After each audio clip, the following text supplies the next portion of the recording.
What's up, fight fans? We're back with some more fight talk. This weekend, we got UFC Fight Night, Song Yadong versus Ricky Simón. We got some more predictions coming your way. Check it out. Are you ready? I'm ready. Are you ready? I'm ready. Are you ready? I'm ready. I'm ready. Let's go. What's up, brother? Cheers. Cheers. What do we have tonight? Water? I got some Apollo Costa's secret juice. Secret juice. Yeah. Okay. Tastes salty. I'm just think basic.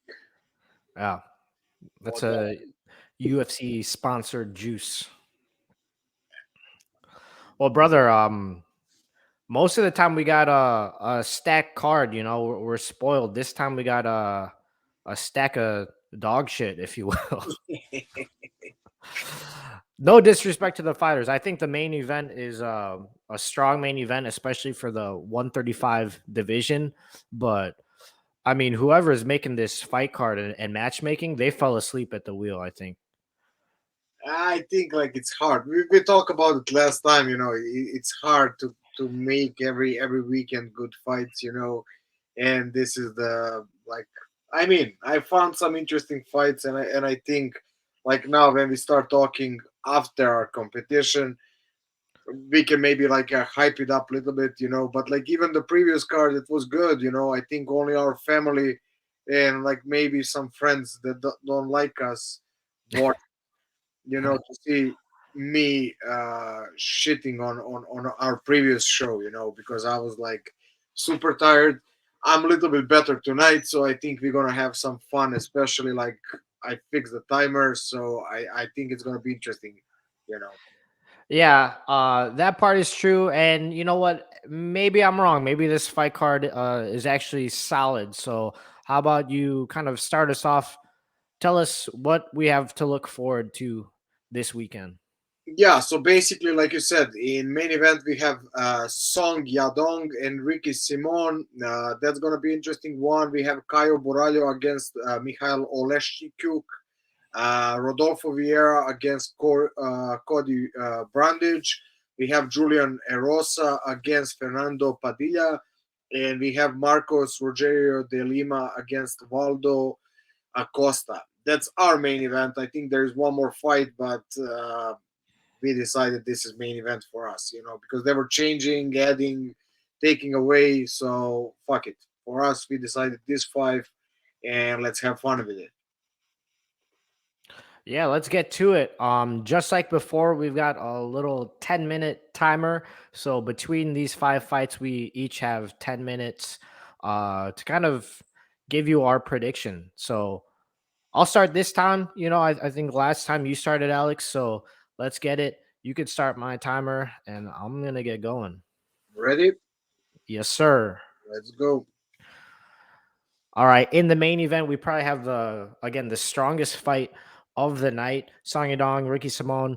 I've been going back and forth on this one. I think Song Yadong, even though he's coming off a loss to Cory Sandhagen, I didn't think he looked too bad, and you can't really call it a complete loss. He definitely didn't get dominated losing to cuts. He actually landed quite a few power shots, something that a lot of fighters in this division struggle to land on Cory Sandhagen. So even though he lost, I'm kind of impressed with how he did, impressed with his takedown defense that he shows pretty much in all of his fights. And Ricky Simón, he's a tough test. He's coming in this with a 5-fight win streak. He's got some of the best cardio in the division, but I think he's gonna, struggle to really use that against Song Yadong. Ricky Simón is someone who likes to actively seek that takedown, and he's relentless with it. But Song Yadong has good takedown defense, so I believe it's gonna come down to who's the better striker, and I'm kind of going with Ricky Simón. That being said, if Ricky Simón can win this fight, he's on his way to a title eliminator. In his last fight, he beat Jack Shore, who was undefeated at the time. He's also known for one of those weirdest fights in recent memory where he kind of like choked Merab Dvalishvili out a couple times, right? Whether or not you think he was out, they stopped the fight, and now we know where Merab is. I believe he's going to fight for the title sooner or later once Aljo and Cejudo figure that out. So, you know, like I said, this card is not the strongest, but this main event, this is big for the division, and I'm going with Song Yadong. I think just if you stack up their skill sets, I think Song Yadong is just the stronger fighter more generally. I'm gonna pass it off to you. Who you got in this one? I agree with you. You know, like he is more complete fighter, and I think like what I saw with Ricky Simón, uh, he's really good. He's on the 5 win streak. Like all hype is on his side. I saw even like odds changing. You know, like coming in this fight, what I wrote down, it was like minus 105 for Song and minus 115 for Ricky Simón. And I think now it's like a plus 100 on Song. You know, so the bettors are moving towards Simón, but I think honestly, Ricky's hittable, you know, and we saw how Song is good, like in he even managed to hit Corey, and he's really hard to hit, you know, and he has a power, you know, and if he connects a couple times on Simon, I think it's gonna be bad night for him, you know. So honestly, only what's like concerning me maybe that last loss, but like it wasn't like that he was out, it was just during due the cuts. So I think like now coming off that fight and that camp, he's gonna be even more prepared, more determined to showcase his skills, you know, and all that experience that he has on his side, you know. So I think like things are lining for him, you know. Even that loss from Sandhagen, we saw even in his last fight against um, Marlon Vera that he's just like a level above most of the guys, you know. So I'm not taking that against him. So I'm gonna go with Song also. All right, that brings it back to me. We got Kyle Borralho versus Mikhail Oleksiejczuk. I believe you could probably say that a little bit better than I can, but I'm gonna go with Kyle for this. You know, kind of in the same vein with our last fight, Song Yadong. I just think he's a more complete fighter, and if you look at his resume, the results show that. You know, he has the ability to finish. He's got solid striking, and he's also got solid jujitsu. You know, solid submissions. I think his timing on his takedowns are very good. One thing that's kind of troublesome is he tends to get reversed a lot, and maybe it hasn't cost him any fights in the UFC, but it does cause him some moments where, you know, he's in a great position and then he can't get that much going from his guard yet. I think that if that were to happen this weekend, you know, he gets a takedown, gets on top, and then gets reversed. I do believe his jujitsu will be good enough to even win the round from the bottom. Um, that being said, you know, McCall is coming off of a 2 fight win streak, so you know he's kind of he's been looking good lately. But Kyle, 12 fight win streak, and even though the bulk of those fights were outside of the UFC, uh, it doesn't matter what organization you're in. Like to win that many in a row, this is along the lines of fighters like, you know, Tony Ferguson when he was on his way to a title, Khabib, you know, Charles Oliveira when he eventually won the title. These are the kind of numbers that he's putting up in terms of win streak. I want to give the edge to Kyle in this one. Who do you got? Okay, very good. You're staying with the favorites, you know, and that's what I like, you know. And Kyle is like a heavy favorite in this one, minus 360 on him. Mikhail is like Oleksiejczuk. That's how it's properly, I think, pronounced. I think I made mistake also when I was saying fights at the beginning. So he's like a plus 295. Honestly, this is like maybe my favorite underdog on this, and it's pretty high on him, like almost 300 in the plus, you know. So I decided to go with him. You know what I saw from Mikhail, especially after his last fight in KO that wasn't that long ago against another guy from this fight card, and we're gonna talk a little bit later about that. I think he's really a dog. You know, if he's on his night and he makes it dirty, you know, like he can beat almost anyone. You know, and especially I like him changing the camp, going away from his old coach, which I have history with. But we're gonna talk some other time about it. You know, I think that's perfect move. You know, because I was even surprised that somebody on such a high level can be from that team. So you can see that he's moving in the right direction, especially like his fights. Like I think from last six he lost only one, and that was like against Dustin Jacoby, who is pretty high ranked in my opinion. You know, like maybe he's not on the top 15, but I consider him that he's like in the high of middleweight division.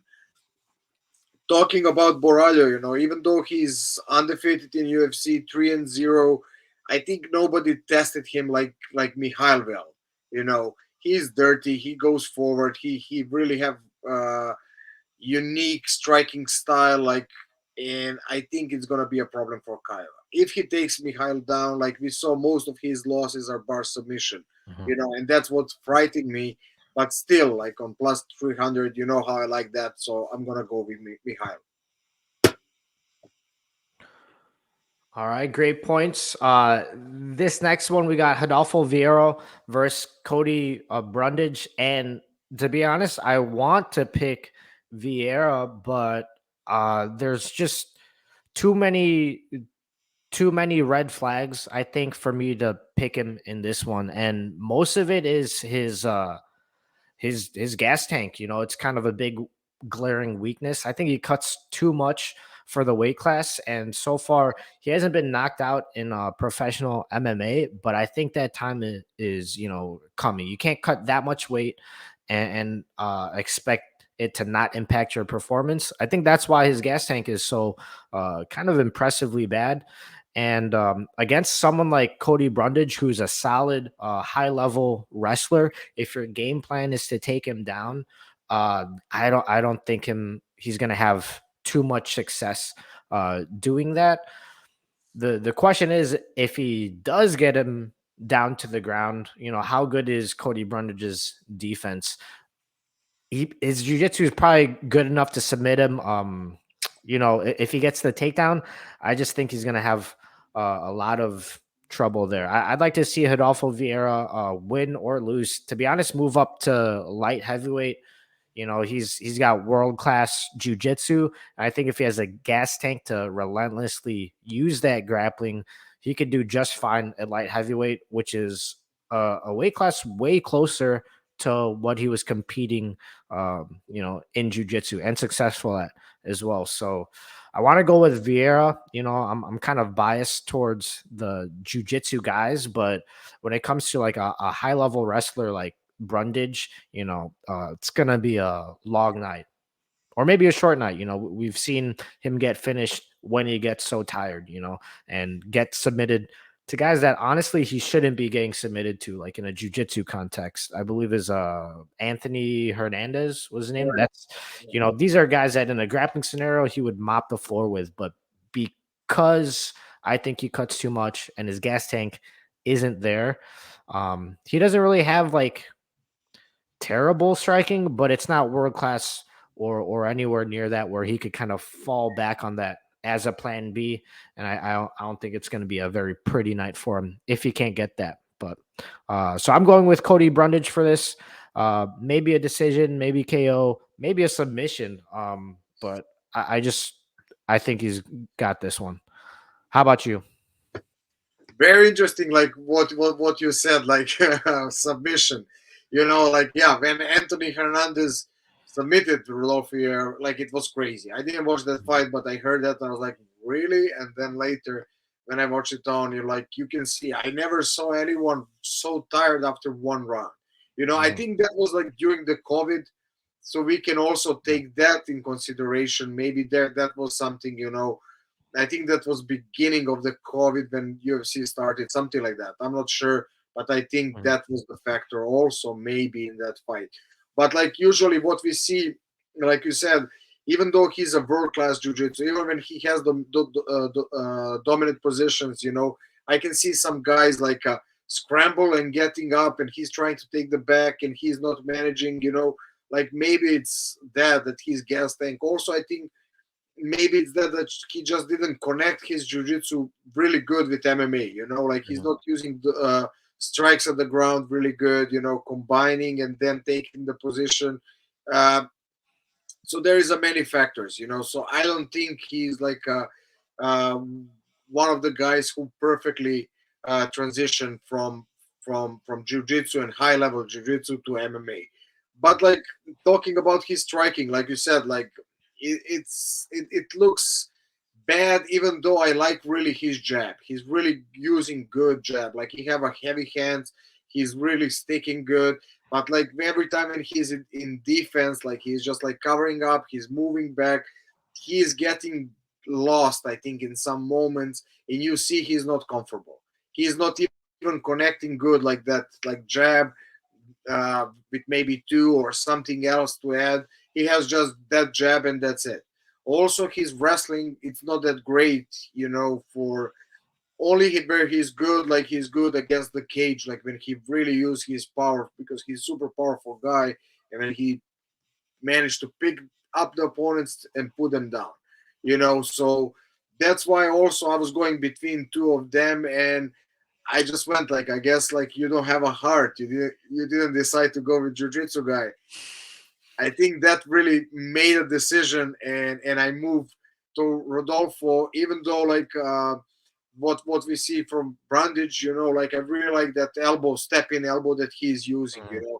and that can be really dangerous in this match. What I see when Rodolfo get tired and try to use his striking and he's stepping in, and also like the overhand right, like he has a power in that one, so that can be very very trouble. But like even like in that match where we were talking, where Rodolfo was uh finished, I'm surprised that he didn't fell down. Like he was taking such a shot, and he was like staying like a monument, like you know He's Esmeraldo. our Esmeraldo. Yeah, like Esmeraldo. So I'm surprised about that. Like, so he has a good chin. He's just like question. Like again, you said like there is always like that moment when your chin goes out. Is that Saturday night? We're gonna find out. So I'm gonna go with Rodolfo, but like I like your pick. Maybe I'm gonna change my mind and play something with Brundage in parlays. I like my pick too. I hate to make it, but I gotta go with what I'm feeling for that one. Next up, we got Julian Erosa versus Fernando Padilla, and there's not that much that I could find on Padilla. This is his UFC debut, and sometimes we see people make spectacular debuts, so I don't want to write him off just for that. He does have a high level fight against Dan Ige, albeit it was a loss in his seventh fight in professional fights. The reason I'm going with Julian Erosa is if you look at his resume, like the guys that he's able to finish, it's Charles Jordan. He finished him with a sub. I think pretty highly of like Charles Jordan's overall game, but even his like scrambling ability and his submission ability. So to get a win, a finish by submission over Charles Jordan, I think that speaks to the level of him. And then Nate Landwehr, Nate is a dog. He's hard to finish. He's got a chin from fucking hell or heaven, I don't know, but it's unhuman. And for him to get a KO finish over him, I mean, I think he's got the ability to finish anywhere, even if you have good sub defense, even if you have a good chin. So I haven't seen too much of Padilla. He could prove me wrong, certainly, but I'm gonna go with a dude with a UFC experience over tough dudes. All right. Not much to say. This is a newer fighter in the UFC, Fernando Padilla, but we'll see how it plays out. On to you. Okay, I think here we have Julian as a slight favorite, minus 145, and we have Fernando as plus 125. So basically, I think Julian is the only guy who came back in UFC. This is his third journey, you know. And in this quest, I think he's like a 5-2, you know. And like you said, he had some awesome performances, like Nate against Jordan, you know. So I really think he mature as a fighter. He has like close to 40 fights. You know, only did like when he's losing, and even his last lost, I think it was like not that long ago. It was in December. He's another guy who was on that fight card where with Oleksiejczuk, Brundage, and I think him, the three of them, you know, and two guys lost with the KO, you know, and he's one of them, like pretty bad. I think it was a head kick, if I remember good. So Hmm. that's the only concern for me in this fight. But like he came so many times after like a bad losses, KOs, and managed to win the fights. So I think he has much more experience than Fernando. Also, like if you look at him, you know, like I'm super. I think that he's a little bit smarter and maybe better in defense. He would be like a top contender. You know, if you see him moving, he looks like a. We already mentioned a couple times Cory Sandhagen. You know, like he's switching stance, and that's the first round. Later, when the strikes and the kicks start to fly, he gets crazy. You know, and like even more put his hands down, and that's how he managed to end up finished many times. But that didn't happen in his last fight, where he basically got served what he did to Nate, you know, and an early first round finish. That's time, brother. That's time. No, Yeah, I don't know. I was watching the timer. It reset to something else, but that's fucking shit. It's possible that I lost even here. I don't Okay, know. let's finish our picks. Fucking I'll God. finish my pick. You can't finish that pick.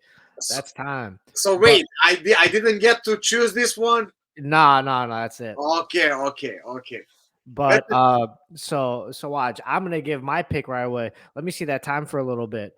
I'm gonna go with Waldo Cortez Acosta for this next one to open up the card, and actually for the opposite reason of the last one. You know, he doesn't have a lot of UFC experience, but in the fights that he does, he's won, right? And you look at Marcos Rogerio de Lima. Let me just switch his picture.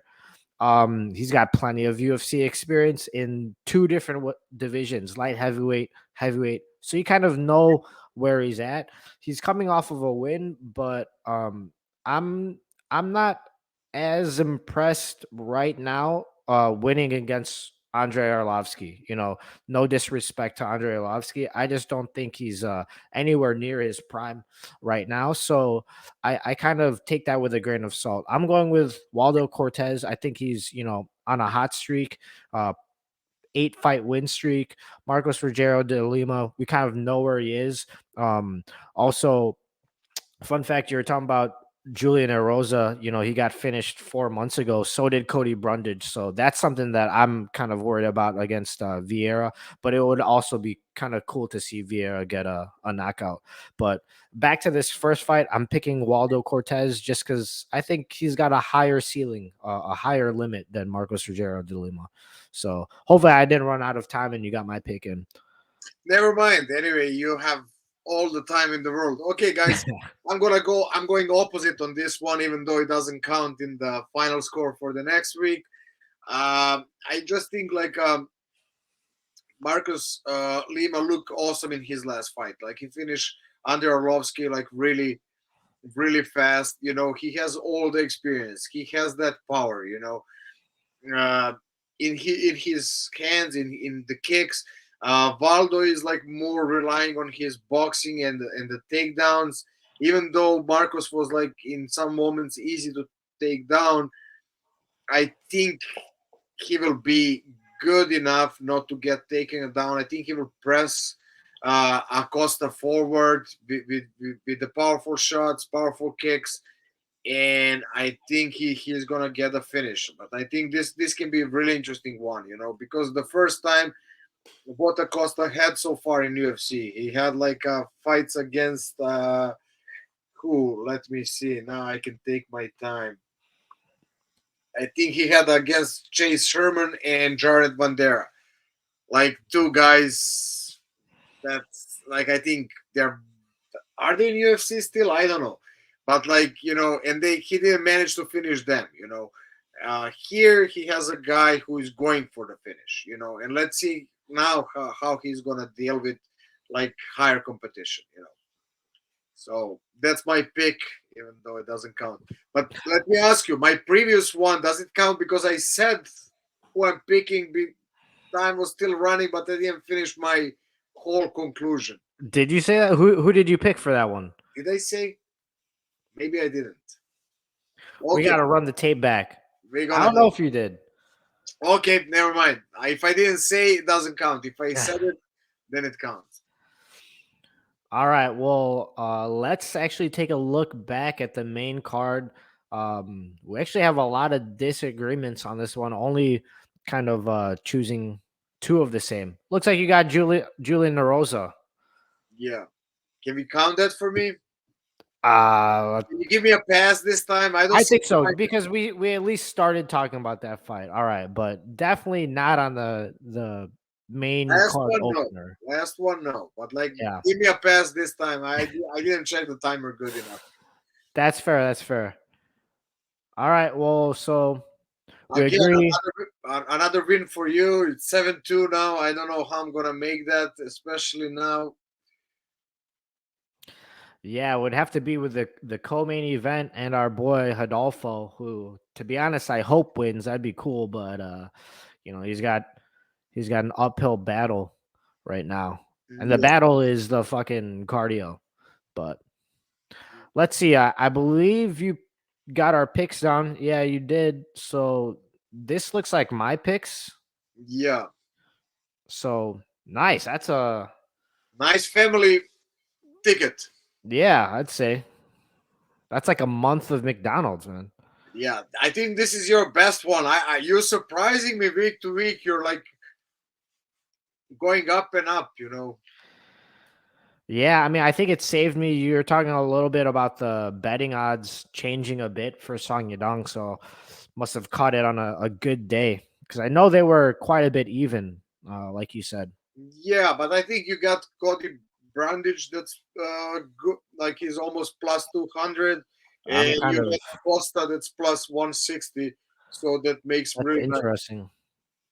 I'm surprised Brundage is that big of an underdog, but Yeah, let's that's surprising to me too. So maybe I'm gonna change that too, and play something with him in the mix, like I said previously. And mine is even lower this time. Can we see? Yeah, it's okay. a little bit less than 300.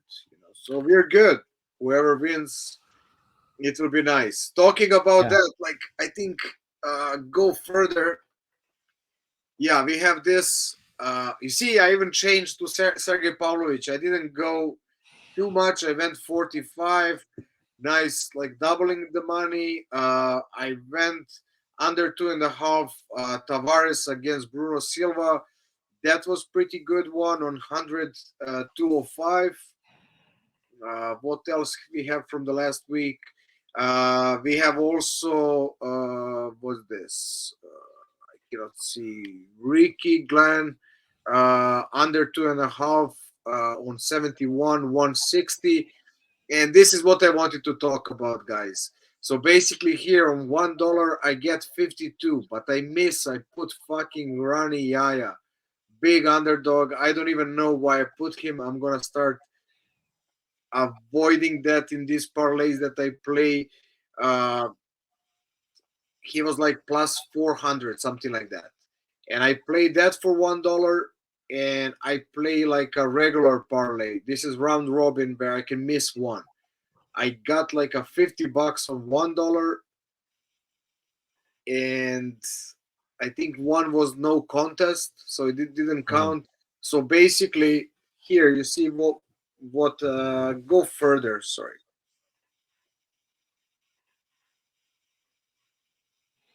more further. Go to the last one. I think more. Yeah, this I cannot see it now to read, but guys, you can see here. Basically, I had plus 400,000 odds. So I got like 9 out of 10.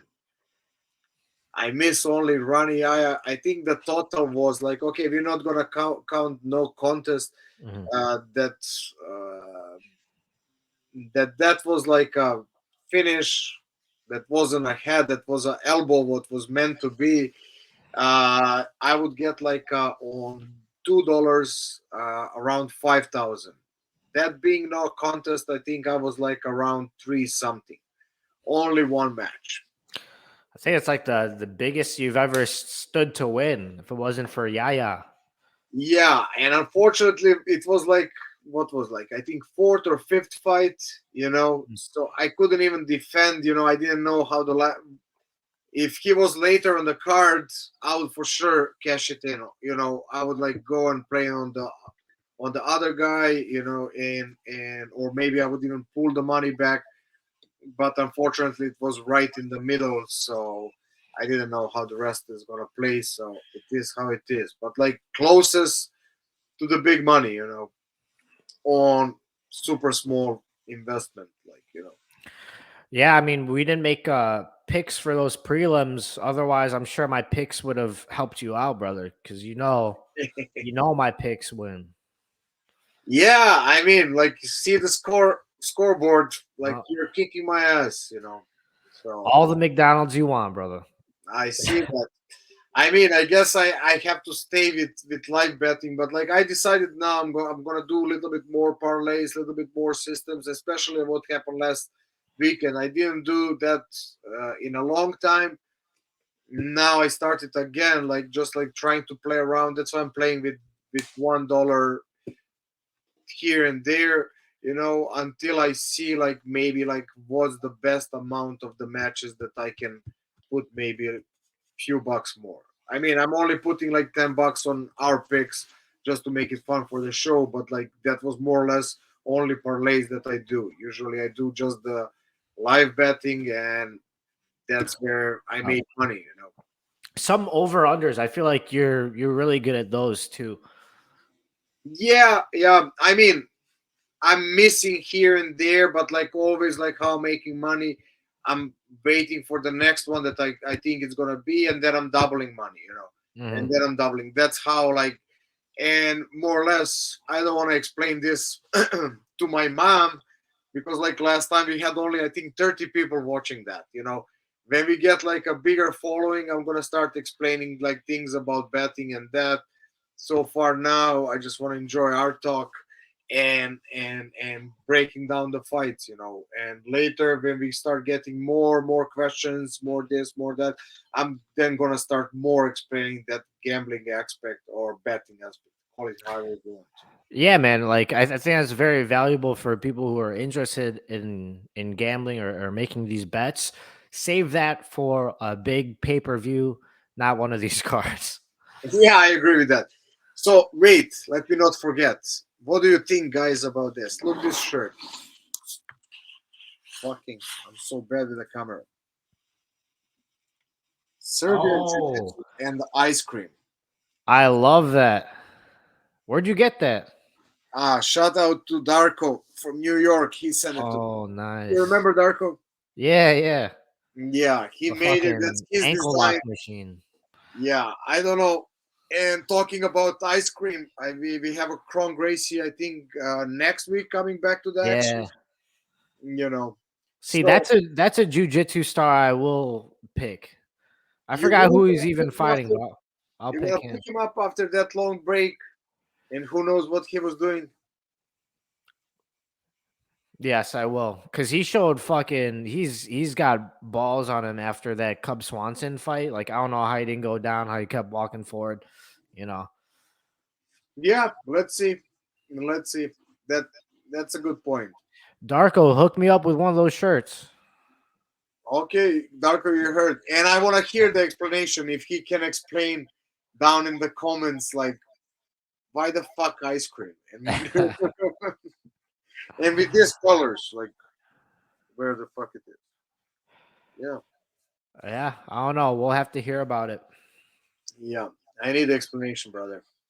All right, brother. I think that's it for the card. So we're That's just it. gonna have to watch. Stay tuned. Yeah. All right. Next. Adios. Have a good night, guys.